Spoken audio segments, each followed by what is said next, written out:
नमस्कार दोस्तों, स्वागत है हमारे चैनल ए एजुकेशन हब पर। दोस्तों, आज जो हम लोग पढ़ाने वाले हैं आपको वो उत्सर्जन तंत्र के बारे में पढ़ाएंगे। बायोलॉजी में एक टॉपिक है उत्सर्जन तंत्र, एक्सक्रीटरी सिस्टम। इसके बारे में हम आपको आज बताएंगे अच्छे से। तो दोस्तों, हम आज पहले ये जानेंगे कि उत्सर्जन तंत्र किसे कहते हैं। मानव शरीर में जो जो जीवों का शरीर होता है उसमें कुछ अवशिष्ट पदार्थ होते हैं। अवशिष्ट माने होता है हानिकारक पदार्थ होते हैं। इनको त्यागने की जो प्रक्रिया होती है उसको ही हम उत्सर्जन तंत्र कहते हैं। तो देखिए, जो अवशिष्ट पदार्थ होते हैं या हम जानेंगे कि अवशिष्ट पदार्थ कहते किसे हैं, मतलब कौन कौन से अवशिष्ट पदार्थ ऐसे होते हैं जिनको त्यागने की प्रक्रिया उत्सर्जन तंत्र द्वारा होता है। देखिए, जैसे यूरिया हो गया, अमोनिया हो गया, यूरिक अम्ल हो गया, ये सब हानिकारक पदार्थ हैं जिसको जो है उत्सर्जन तंत्र मतलब उत्सर्जन अंगों द्वारा जो है बाहर निकाला जाता है या उत्सर्जित किया जाता है दोस्तों। तो अब हम देखेंगे कि उत्सर्जन अंग किसे कहते हैं, मतलब उत्सर्जन अंग कौन कौन से उत्सर्जन अंग होते हैं जिसके द्वारा ये सब निकाले जाते हैं, जिसका अलग अलग रोल होता है दोस्तों उत्सर्जन अंग में भी। जैसे देखिए, हमारा स्किन हो गया, त्वचा जिसको कहते हैं, ये भी उत्सर्जन अंग होता है। किडनी हो गया, वृक्क जिसे हम कहते हैं, ये भी उत्सर्जन अंग, इनका भी अपना अलग कार्य होता है। ये भी हम बताएंगे आपको विस्तार से कैसे कैसे क्या क्या इनका प्रोसेस होता है और कैसे जो है अवशिष्ट पदार्थों के निकालने की प्रक्रिया करते हैं। यकृत हो गया, लीवर जिसे कहते हैं, आंत हो गए, ये सब जो है, फेफड़ा हो गया, तो जिसे हम लंग्स कहते हैं फेफड़े को, इन सब के द्वारा जो है इन अवशिष्ट पदार्थों को त्यागने की या निकालने की प्रक्रिया होती है। तो दोस्तों, हम आज जो पहला टॉपिक पढ़ेंगे वो है किडनी, वृक्क जिसे कहते हैं। तो किडनी के बारे में थोड़ा समझेंगे। देखिए, जो हमारा उत्सर्जन तंत्र होता है वह शरीर में जो है उदर गुहा में स्थित होता है उत्सर्जन तंत्र। और इसी उदर गुहा में जो है दो सेम के आकार के बीज की आकृति जैसी दो वृक्क होते हैं जिसे हम किडनी कहते हैं। ठीक, अब देखिए, जो हमारे प्रत्येक जो हमारी किडनियां होती हैं ये 1,30,00,000 नलियों से मिलकर बनी होती हैं। ध्यान दीजिएगा, यहाँ पर इम्पोर्टेंट पॉइंट है। हम वही पॉइंट आपको उठाएंगे जहाँ से क्वेश्चन बनते हैं। हम ज़्यादा विस्तार में नहीं जाएंगे दोस्तों। जैसे एसएससी लेवल हो गया, इन सब में बहुत सारे क्वेश्चन ऐसे उठते हैं और हम लोग को पता नहीं रहता है। तो ये आप ध्यान दीजिएगा, प्रत्येक किडनी जो है 1,30,00,000 नलियों से मिलकर बनी होती है जिसे हम नेफ्रॉन कहते हैं। अब यहाँ से एक क्वेश्चन उठता है, नेफ्रॉन जो है कहते हैं, या हम कह सकते हैं कि जो हमारे किडनी की वर्किंग इकाई है, वर्किंग यूनिट है, उसे हम नेफ्रॉन कहते हैं। क्वेश्चन उठता है किडनी की वर्किंग यूनिट को क्या कहते हैं, तो आप ध्यान दीजिएगा, नेफ्रॉन कहते हैं। ठीक, तो ये ध्यान दीजिएगा, आप समझ गए होंगे किडनी किसे कहते हैं। ठीक है, अब देखिए, किडनी मान लीजिए, हम आपको यहाँ पर आपको दिखाते हैं, ये जो किडनी, ये सेम के आकार के है। ठीक है, सेम के आकार के है। इसके बाहरी भाग को हम कहते हैं कॉर्टेक्स। ठीक है, कॉर्टेक्स इसके बाहरी भाग को कहते हैं और इसके अंदर के भाग को कहते हैं मेडुला।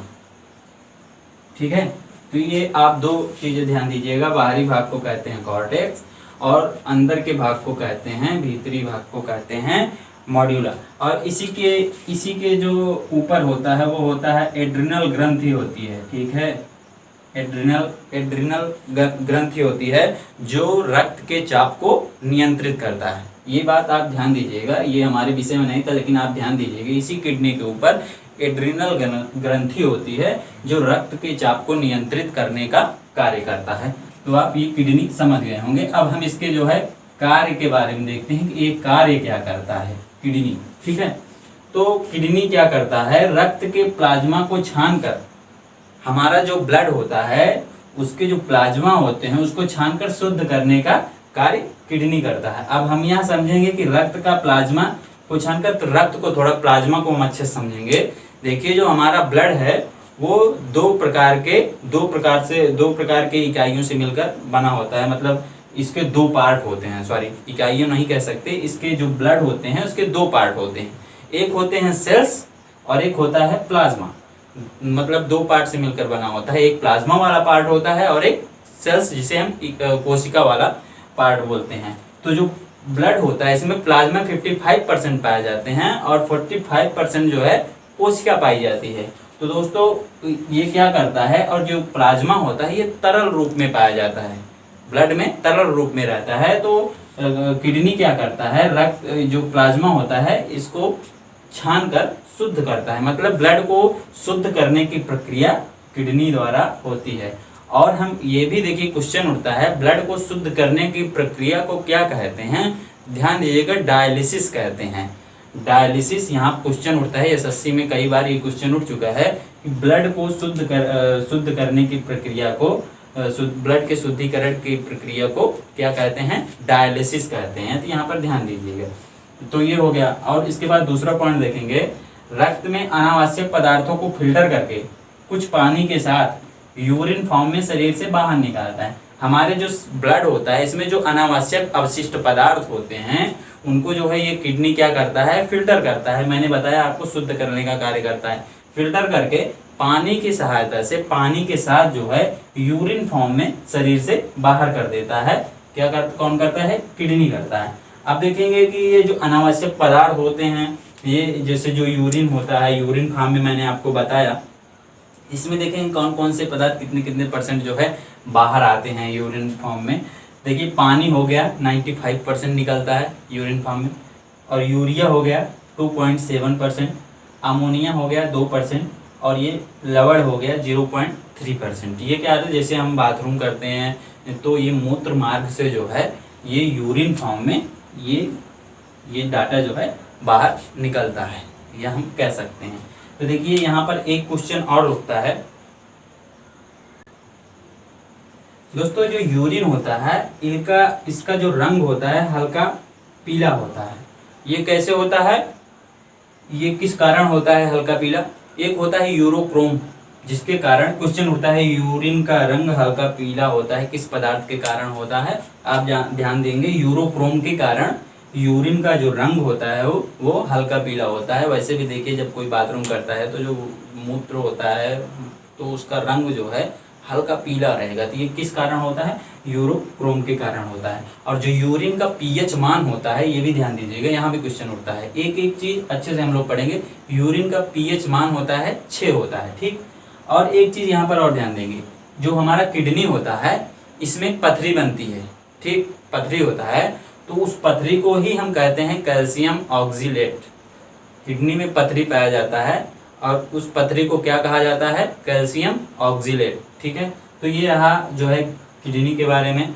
अब हम आगे पढ़ेंगे कि त्वचा के बारे में पढ़ेंगे, एक एक उत्सर्जन अंग के बारे में आराम से विस्तार से चर्चा करेंगे, बस ध्यान दीजिए दोस्तों। त्वचा के बारे में मैंने आपको बताया भी है। त्वचा जो है हमारे जो शरीर जो टेम्परेचर होता है, त्वचा का ही कार्य होता है कि टेम्परेचर से जो होता है हमारे शरीर की रक्षा करता है। अधिकतम तापमान से हमारे शरीर की जो रक्षा करने का कार्य होता है त्वचा होता है। अब ये भी जो है उत्सर्जन अंग के अंतर्गत आता है त्वचा भी। देखिए जो त्वचा होते हैं उन्हीं के माध्यम से जो है हमारे जो शरीर में तैलीय ग्रंथियाँ होती हैं, श्वेत ग्रंथियाँ होती हैं, उनके जो है जो उसके मतलब पसीने के स्त्राव को शरीर से बाहर निकालता है। ये सब ग्रंथियों के अंतर्गत जो हमारे शरीर से पसीना आता है, तो इन पसीनों को जो त्वचा होता है यही निकालने का, पसीने को अब मतलब बाहर करने का कार्य त्वचा का होता है। और टेम्परेचर को भी ये हमारे शरीर के टेम्परेचर को नियंत्रित करता है, ठीक। तो त्वचा का कुछ खास नहीं है, यहाँ से ज़्यादा क्वेश्चन भी नहीं बनती। एक क्वेश्चन बनता है कि मानव शरीर का सबसे बड़ा अंग कौन सा है, तो आप ध्यान दीजिएगा, मानव शरीर का सबसे बड़ा अंग त्वचा होता है। ये क्वेश्चन मोस्ट इम्पॉर्टेंट है, इसको ध्यान दीजिएगा। इसके बाद देखिए हम फेफड़ा पाएंगे। फेफड़े का वैसे तो बहुत फेफड़ा मानव शरीर का बहुत ही उपयोगी जो है तंत्र है, मतलब अंग है फेफड़ा। देखिए फेफड़ा क्या होता है, जो हमारे श्वसन के लिए तो उपयोगी है ही, श्वसन तंत्र के लिए उपयोगी तो है ही। हम श्वसन तंत्र में भी आपको फेफड़ा पढ़ाएंगे। उत्सर्जन तंत्र में भी ये क्या करता है, जो हमारे शरीर में CO2 का उत्सर्जन होता है वह फेफड़े के द्वारा ही होता है। तो जरा हम यहाँ देखेंगे कि CO2 आता कहाँ से है। देखिए हमारा जो शरीर है कई प्रकार की कोशिकाओं से मिलकर बना होता है हमारा शरीर। तो इसमें कुछ जो कोशिकाएं होती हैं वो सामान्य प्रकार से कार्य करती हैं और यही कुछ कोशिकाएं मिलकर जो है ग्रुप ऑफ सेल्स बनाती हैं। और ये जो ग्रुप ऑफ सेल्स बनाती हैं तो इन्हीं ग्रुप ऑफ सेल्स के समूहों को ही हम ऊतक कहते हैं। ठीक है, और ऊतक का कार्य क्या होता है? ऊतक जो है वसा प्रोटीन और कार्बोहाइड्रेट, इसका जो पाचन होता है वह ऊतक के द्वारा होता है, या इसका जो मेटाबॉलिज्म का प्रक्रिया होती है वह ऊतक के द्वारा होता है। किसका? कार्बोहाइड्रेट, वसा और प्रोटीन। मेटाबॉलिज्म माने होता है पाचन करने की प्रक्रिया होता है। तो देखिए, जब हम ऑक्सीजन लेते हैं, ठीक, हमने आपको पिछले वीडियो में जब आप हमारा रेड ब्लड सेल्स पढ़ेंगे उसमें मैंने पढ़ाया है कि हीमोग्लोबिन क्या करता है, ऑक्सीजन बहुत सारे जो है गैसों को अंदर ना ले जाके सिर्फ ऑक्सीजन को ही हमारे पूरे शरीर तक पहुंचाने का कार्य करता है। तो जिससे जो CO2 बनता है ऑक्सीजन से, तो उसका जो उत्सर्जन करने का फेफड़ा क्या करता है, उत्सर्जन करने का काम करता है। तो दोस्तों देखिए, ये जो फेफड़े वाला टॉपिक है ये हम आपको जब श्वसन तंत्र पढ़ाएंगे तो इसमें विस्तार से पढ़ाएंगे। फिलहाल आज इसमें उत्सर्जन तंत्र में आप इतना ही जानिए, CO2 का उत्सर्जन करने में फेफड़ा सहायक होता है। ठीक दोस्तों, क्वेश्चन है जैसे रक्त का शुद्धिकरण करने की प्रक्रिया को क्या कहते हैं? मैंने आपको पढ़ा है डायलिसिस कहते हैं। रक्त का जो शुद्धिकरण होता है वह किडनी के द्वारा होता है। किडनी रक्त को शुद्ध करता है और उसकी प्रक्रिया को क्या कहते हैं? डायलिसिस कहते हैं। कभी कभी इसको घुमा के बोल देता है कि रक्त का जो शुद्धिकरण होता है वह किस अंग में होता है? वो किडनी में होता है। ठीक, दूसरा क्वेश्चन है किडनी के कार्यात्मक इकाई को क्या कहते हैं? किडनी के कार्यात्मक इकाई को क्या कहते हैं? ये क्वेश्चन मैंने आपको पढ़ाया भी है। आप जो है कमेंट के माध्यम से देंगे दोस्तों इसका जवाब। दोस्तों, अगर हमारी वीडियो आपको पसंद आया हो तो पहले आप हमारे वीडियो को सब्सक्राइब करिए। लाइक कमेंट थोड़ा बाद में भी करेंगे चलेगा, लेकिन सब्सक्राइब तो कर ही लीजिए, क्योंकि बहुत सारे विषय वस्तु हैं जो हम अब आपके सामने लाने वाले हैं दोस्तों। तो दोस्तों, आज के लिए इतना ही। धन्यवाद।